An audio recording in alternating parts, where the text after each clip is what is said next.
தமிழக முதலமைச்சர் விஜய் கர்நாடகாவில் உள்ள ஒரு கோவிலுக்கு சென்று 1.6 கிலோ வெள்ளி வாளை காணிக்கையாக வழங்கியிருக்கிறார். ஆனால் இது சாதாரண கோவில் பயணம் இல்லை. ஏனென்றால் இதே கோவிலுக்கு தொடர்ந்து சென்று வந்தவர் எம்ஜிஆர். அரசியல் தோல்விக்கு பிறகு ஆறுதல் தேடி வந்தவர் ஜெயலலிதா. இப்போது விஜய் அவர்களும் அதே மூகாம்பிகை அம்மன் கோவிலில் வழிபட்டிருப்பது அரசியல் வட்டாரத்தில் புதிய விவாதத்தை கிளப்பியுள்ளது. இந்த மூகாம்பிகை கோவிலின் ரகசியம் என்ன? ஏன் தமிழக முதலமைச்சர்கள் இந்த கோவிலுக்கு மீண்டும் மீண்டும் செல்கிறார்கள்? வாருங்கள் பார்க்கலாம். வணக்கம் நண்பர்களே, நீங்கள் பார்க்கிறது நான் வியூஸ். சமீபத்தில் தமிழக முதலமைச்சர் சி ஜோசப் விஜய் கர்நாடக மாநிலம் உடுப்பி மாவட்டத்தில் உள்ள புகழ்பெற்ற கொல்லூர் மூகாம்பிகை அம்மன் கோவிலுக்கு சென்றார். அங்கு அவர் 1.6 கிலோ எடையுள்ள வெள்ளி வாளை காணிக்கையாக வழங்கி சிறப்பு பூஜைகளிலும் கலந்து கொண்டார். இந்த ஒரு நிகழ்வு பலருக்கும் கடந்த காலத்தை நினைவுபடுத்தியுள்ளது. காரணம், தமிழகத்தில் முன்னாள் முதலமைச்சரான எம்ஜிஆர் மற்றும் ஜெயலலிதாவும் இந்த கோவிலுடன் மிகவும் நெருக்கமான ஆன்மீக தொடர்பு கொண்டிருந்தனர். ஆனால் முதலில் இந்த மூகாம்பிகை அம்மன் கோவில் ஏன் இவ்வளவு சிறப்பு வாய்ந்தது என்பதை தெரிந்து கொள்வோம்.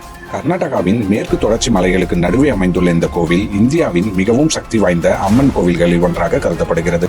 இங்குள்ள அம்மன் சரஸ்வதி, லட்சுமி மற்றும் பார்வதி ஆகிய 3 தேவிகளின் சக்திகளையும் ஒரே உருவில் கொண்டிருப்பதாக பக்தர்கள் நம்புகின்றனர்.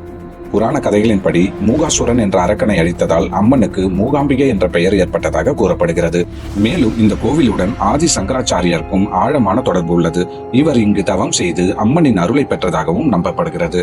இப்பொழுது எம்ஜிஆரின் கதைக்கு வருவோம். திராவிட இயக்கத்தின் முக்கிய தலைவராக இருந்தாலும் எம்ஜிஆர் தனிப்பட்ட முறையில் மிகவும் ஆன்மீக நம்பிக்கை கொண்டவராக இருந்தார். 1977 முதலமைச்சரான அவர் 1980 மீண்டும் ஆட்சிக்கு வந்த பிறகு மூகாம்பிகை கோவிலுக்கு சென்றார். அந்த பயணத்துக்கு பிறகு கிட்டத்தட்ட ஒவ்வொரு ஆண்டும் இந்த கோவிலுக்கு வருவதை வழக்கமாக்கி கொண்டார். 1982 தனது மனைவி ஜானகியுடன் மங்களூருக்கு வந்தபோது ஆயிரக்கணக்கான மக்கள் ரயில் நிலையத்தில் திரண்டு அவரை வரவேற்றனர். 1983 மீண்டும் கோவிலுக்கு வந்தார். அப்போது அவருக்கு கோவில் மரியாதைகள் வழங்கப்பட்டன. 1984 சென்றார். 1985 மிகவும் கடுமையான உடல்நல பிரச்சனையை எதிர்கொண்டு சென்னை மற்றும் அமெரிக்காவில் சிகிச்சை பெற்ற பிறகும் அவர் நேராக மூகாம்பிகை அம்மனை தரிசிக்க வந்தார். அப்போது மங்களூரிலிருந்து கொல்லூர் வரை சாலையின் இரு புறங்களிலும் மக்கள் திரண்டு நின்று அவரை வரவேற்றனர். 1985க்குள் எம்ஜிஆர் 7 முறை இந்த கோவிலுக்கு வந்திருந்ததாக செய்திகள் தெரிவிக்கின்றன. அது மட்டுமல்ல, கோவிலுக்கு அவர் காணிக்கையாக வழங்கிய தங்கவாள் இன்று வரை அங்கு முக்கிய நினைவு சின்னமாக கருதப்படுகிறது. 1987 உயிரிழப்பதற்கு சில மாதங்களுக்கு முன்பு கூட அவர் மூகாம்பிகை அம்மனை தரிசித்திருந்தார். எம்ஜிஆர் மறைந்த பிறகு அவரது மனைவி ஜானகி ராமச்சந்திரனும் இந்த கோவிலுக்கு வந்து வழிபட்டார். அடுத்து ஜெயலலிதா. ஆன்மீக நம்பிக்கையில் மிகவும் உறுதியானவராக அறியப்பட்ட ஜெயலலிதாவும் தனது அரசியல் வாழ்க்கையின் மிகவும் கடினமான தருணத்தில் மூகாம்பிகை அம்மனை தரிசித்திருந்தார். மங்களூரிலிருந்து ஹெலிகாப்டரில் பயணம் செய்து பின்னர் காரில் கொல்லூரை அடைந்தார்.